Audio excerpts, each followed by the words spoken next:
મહેસાણાના ભાણાવાસ ગામે પશુપાલકોએ વિરોધ નોંધાવ્યો। દૂધ મંડળી બહાર દૂધ ઢોળી અને વિરોધ નોંધાવ્યો છે। ડેરીના પ્રમુખ અને મંત્રી મનમાની કરતા હોવાનો આરોપ લાગ્યો છે। પશુપાલકોએ ચૂંટણીની માંગ કરતા ડેરી પ્રમુખે દાદાગીરી કરી। સત્તાધીશોએ પશુપાલકોનું દૂધ સ્વીકારવાનું બંધ કર્યું। છેલ્લા 4 દિવસથી 400 લીટર દૂધ સાથે પશુપાલકો રઝળ્યા છે। ભાણાવાસ ગામની દૂધ મંડળીમાં 40 વર્ષથી પ્રમુખ નથી બદલ્યા। પશુપાલકોએ પ્રમુખ બદલવાની માંગ સાથે વિરોધ કર્યો।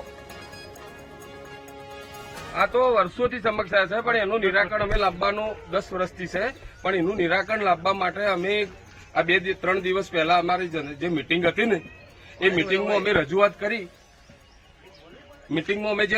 કરી એનું અમારું નિરાકરણ આવ્યું ના।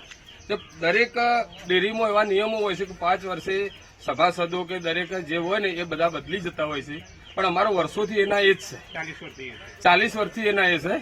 એટલે એનું કોઈ અમારે નિરાકરણ આવતું નથી। અને અમે જેવું નિરાકરણ લાવવાની વાત કરી એની જગ્યાએ ડેરીમાં મિટિંગ હતી અને વાત કરી એટલે બધું ડેરી આખું પ્રમુખ અમને એવું બોલ્યો ને તે અમારા માણસોને કાઢી જ મૂક્યા। એ કે તમારે ભરાવો તો ભરાવો દૂધ કે કઈ 4 દિવસથી અમારું 300 થી 400 લીટર દૂધ રઝળે છે સાહેબ। અમારે તો પ્રમુખને હાલના હાલ બદલવો છે। પ્રમુખ આવું ના કહીએ કે જે આગેવાન હોય સાહેબ એ વસ્તુ આ ના કરી શકે કે તમારો ભરાવો તો ભરાવો ન કે નથી ભરાવો તો કાંઈ નહીં।